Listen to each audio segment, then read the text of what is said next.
Здравствуйте, вы смотрите «Дорожный патруль» на башкирском спутниковом телевидении. Сегодня в выпуске. Лихач в Салавате едва не задавил выпускников, уходя от погони. Уфимец упал, пытаясь напасть на дорожников.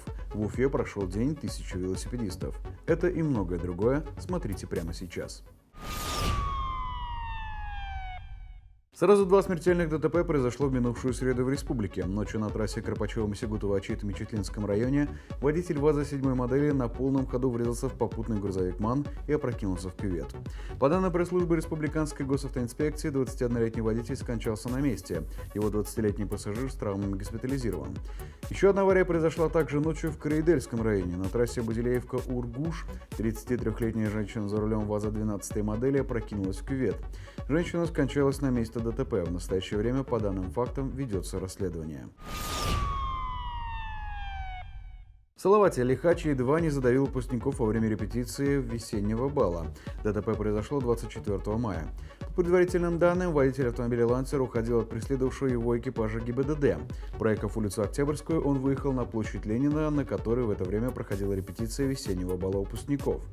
Несмотря на то, что площадь и прилежащие дороги были перекрыты, гонщик, по словам очевидцев, мчался со скоростью не менее 100 км в час. Завернув на улицу Дзержинского, «Лансер» не вписался в поворот и врезался в автомобиль «Нексия». Попытавшихся сбежать лихача и его пассажира задержали полицейские. Пострадавших нет, обстоятельства произошедшего выясняются. В Башкортостане трое подростков на квадроцикле протаранили стоящий на обочине автомобиль. В сети появились первые видеокадры с места ЧП.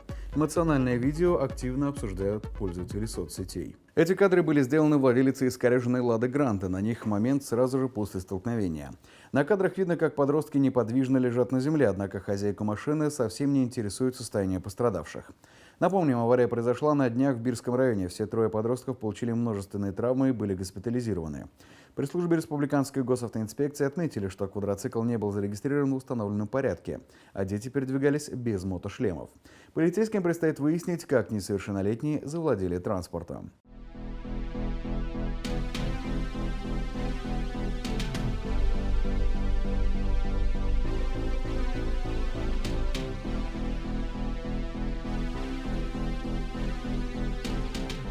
В Италии перевернулся автобус с российскими туристами. В ДТП погиб один человек, 10 получили травмы. Всего в автобусе, который двигался утром по трассе Сиена-Флоренция, находилось 60 человек. Это подтвердило посольство России в Италии. Итальянская компания по управлению автомобильными дорогами АНАС уточнила, что авария произошла в районе города Монтериджоне. На видео с места происшествия, которое появилось в СМИ, можно услышать русскую речь. Кроме того, на записи видно, как из опрокинувшегося автобуса выбираются молодые люди. На месте работали сотрудники правоохранительных органов. Пострадавшие доставлены в местные больницы.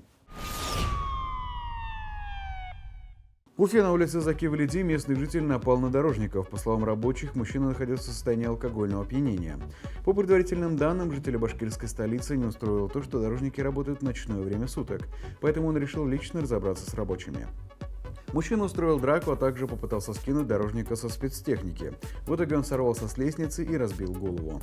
На место происшествия прибыли медики, они оказали первую помощь и увезли хулигана в больницу. Несколько строительную технику.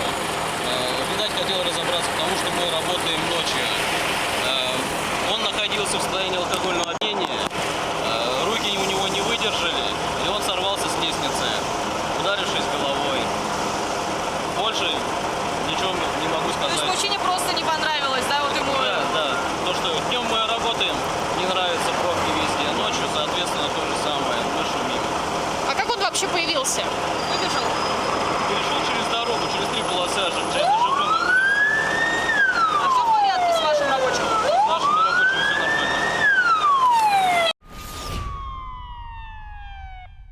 День 1000 велосипедистов прошел в столице республики. Более 10 тысяч велосипедистов вышли в минувшее воскресенье на улицы города. 9-й раз колонна любителей двухколесного движения прошла маршрут по центральным улицам Уфы. В этом году к велопараду присоединились не только уфимцы, но и жители Салавата, Октябрьского, Нефтекамска и Стерлитамака. На старте колонны участников встретил бывший мэр столицы республики, а ныне член Совета Федерации Федерального собрания РФ Ирик Елалов.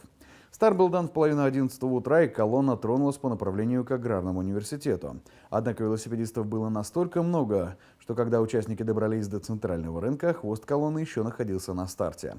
Отметим, что за счет продажи красивых номеров велосипедистам для благотворительного проекта «Ломая барьеры» собрано 85 тысяч рублей. По словам руководителя проекта «Йо Вело Башкирия», председателя региональной молодежной общественной организации «Союз велосипедистов Башкирии» Регины Белаловой, в колонии проехали 12 тысяч участников. Еще 2000 человек участвовали в велофестивалях, впервые прошедших в городах республики Нефтекамске, Стерлитамаке, Салавате и Октябрьском.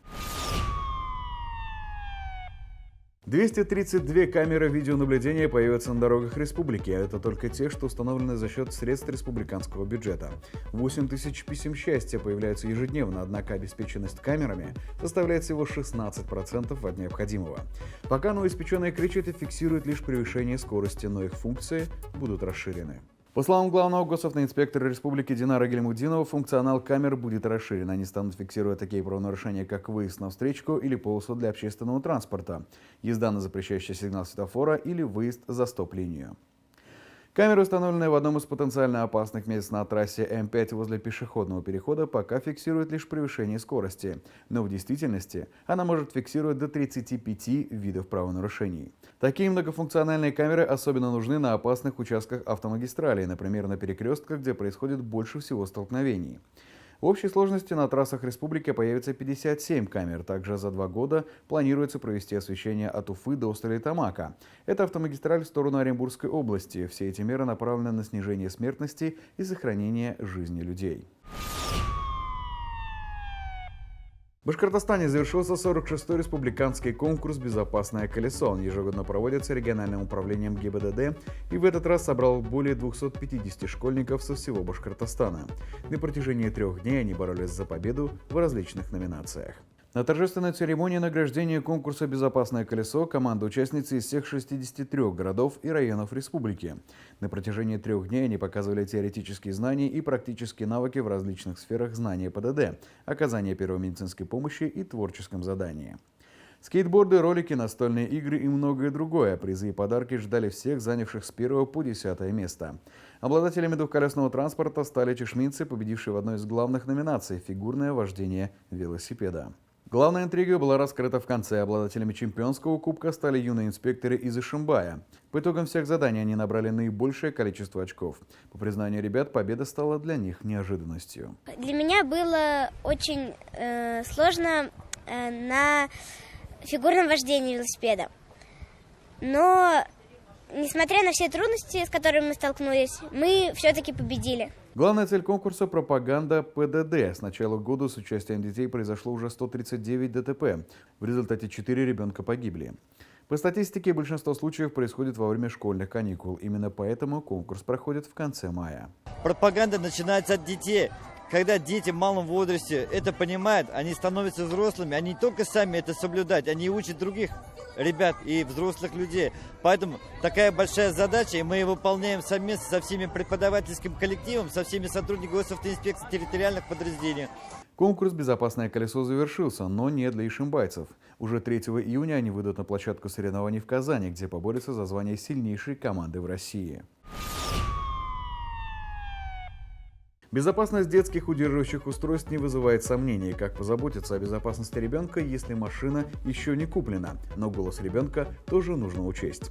Это мы узнаем у официального дилера «Шкода» MS Motors. В семейном автомобиле каждый член семьи должен чувствовать себя комфортно и безопасно, и «Шкоду» можно по праву назвать семейным автомобилем. Ведь даже выбирать его можно всей семьей, и самых маленьких пассажиров можно брать с собой. Теперь это сделать легко и просто. Автоцентр «Шкода» предоставляет детские удерживающие устройства на время теста. Они не только будут сертифицированы и готовы к установке в любую машину «Шкода», они еще будут специально подобраны для вашего ребенка. Таким образом, при покупке автомобиля будет учтено мнение всех членов семьи, а тест-драйв пройдет максимально безопасно. Для меня очень важно, чтобы машина понравилась всей семье. А как это узнать, если не вся семья на ней покаталась? Поэтому мы выбрали «Шкоду». Ведь у них можно взять машину с детскими креслами, и мои сыновья тоже могут поучаствовать в выборе данной машины. Безопасность ребенка – это забота родителей, и где бы вы ни ездили, очень важно перевозить ребенка именно в детском кресле. Надежность и честность автоцентра подтверждают клиенты автоцентра, по отзывам которых MS Motors – лучший дилер «Шкода» в Поволжье вот уже 12 лет. Благодаря таким сильным позициям MS Motors может давать самые выгодные условия на автомобиле «Шкода» и сервисное обслуживание. Ежедневно на дорогах происходит множество заслуживающих внимания событий, внушительная часть которых попадает в объектив видеорегистраторов. В нашей рубрике «Одним кадром» мы собрали для вас самые любопытные случаи. Как говорится, лучше один раз увидеть. Это видео было сделано вблизи деревни Начапкино Уфимского района. Как сообщает народный репортер, ему удалось заснять, как грузовик одной из птицефабрик сбрасывает куриный помет прямо на поле. Более того, после того, как водитель большегруза сделал в буквальном смысле слова свое грязное дело, он попытался скрыться от местных жителей. Началась погоня. По словам автора видео, такую картину местные жители наблюдают уже на протяжении месяца. Люди жалуются на зловонный запах и просят разобраться в ситуации ответственные органы. Когда встречаешь оленя на дороге, это всегда неприятно, особенно если это олень в прямом и переносном смысле этого слова. Лесной зверек, бросившийся под колеса, доставил немало неприятностей владельцу автомобиля. Тут и повреждения самой машины, и моральные терзания водителей. Олени, будьте аккуратнее. Плохая идея подрезать грузовик. Во-первых, как говорится, не проскочишь, а во-вторых, у грузовика есть мертвая зона. Но даже учитывая это, иногда находятся смельчаки. И хорошо, если закончится только повреждениями автомобиля, а то опять получится «мама, меня фура убила». Иногда дорога внезапно заканчивается, а иногда на пути возникает круговое движение. Герой ролика не смог вовремя определить, что же подвернулось ему на пути. Это лишний раз напоминает нам, что знаки — это не просто красивые кругляши, квадраты и треугольники у дороги. Зачастую они спасают жизни.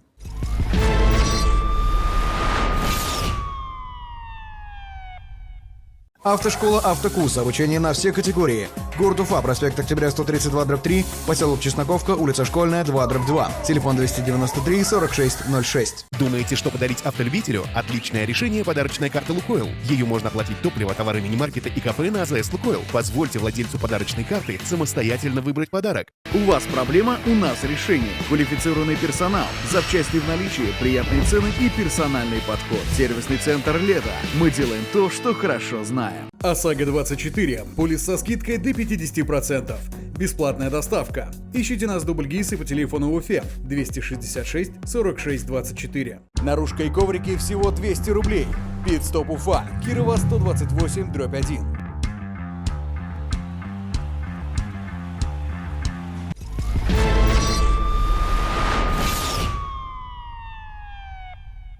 Присылайте свое видео в нашу группу ВКонтакте и на наш номер WhatsApp 8 927 350 63 94. Вы смотрели «Дорожный патруль Уфа». Удачи на дорогах!